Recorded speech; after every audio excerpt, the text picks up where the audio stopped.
Bonsoir à toutes et bonsoir à tous et merci de nous avoir pratiqué sur la Fraisse TV et bienvenue dans votre émission débrief de la Liga. Nous sommes à la 16e journée qui a opposé Real Betis à cette équipe d'FC Barcelone. En tout cas, ce sont des équipes qui sont quittées avec un score de parité de buts partout sur la pelouse de Real Betis. Real Betis qui n'est pas venu en orphelin, qui n'est pas venu aujourd'hui et pour être un simple observateur, en tout cas, ils se sont donnés à fond, qui n'ont pas été ridicules ce soir, en tout cas, parce que là, ils ont proposé quelque chose d'exceptionnel. Et aujourd'hui, on a vu que Barça, qui n'était pas à l'aise face à cette équipe de Real Betis, on a vu que voilà, c'était un match très très difficile parce que là, on a vu que jusqu'à présent, Dani Olmo, qui n'est pas revenu à sa meilleure forme, on a vu également que, en tout cas, il y a pas mal de joueurs aujourd'hui qu'on a vu que voilà, qui étaient en dessous de leur niveau, franchement.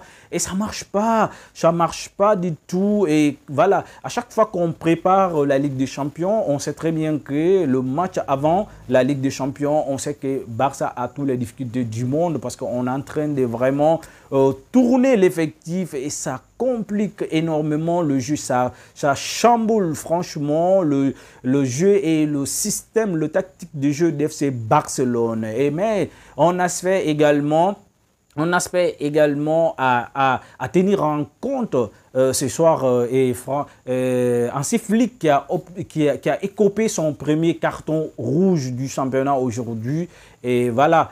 Et on sait que le prochain match, il ne sera pas sur le banc. Et Robert Lewandowski, qui avait ouvert la brèche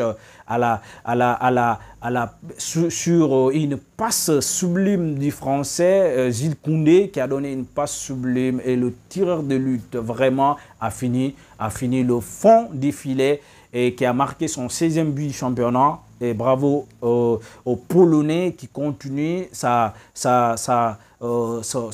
performance exceptionnelle cette année et franchement qui est en train de régaler les culés. Et on a vu également Ferran Torres également qui n'est pas explosif mais aujourd'hui qui a parvenu quand même à marquer et malgré qu'il avait annulé une très belle action de Lamine Yamal qui avait éliminé quasiment tous les joueurs. Au lieu de lui laisser finir l'action, comme presque lui, il était en hors-jeu, quand il a touché la balle, franchement, il a chippé la balle. Et franchement, voilà, ça a créé en tout cas une colère noire chez Lamine Yamal. Il était très très vénère contre Ferran Torres. Malgré tout cela, voilà, Ferran Torres parvient quand même à marquer en but.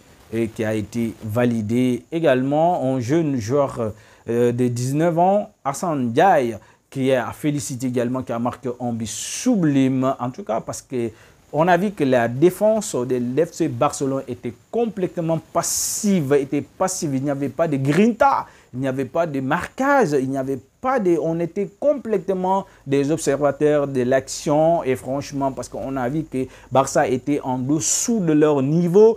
Dani Olmo qui n'est pas revenu au meilleur de son niveau. Et également, Pedri n'est pas au top.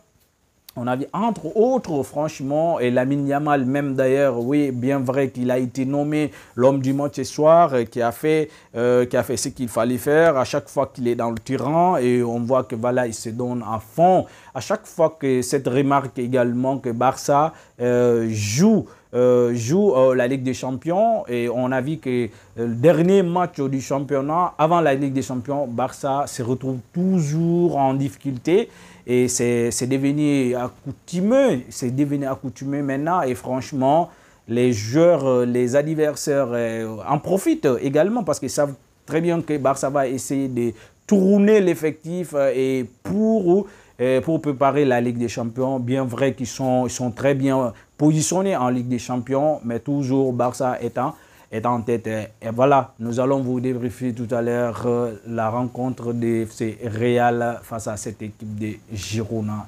Merci.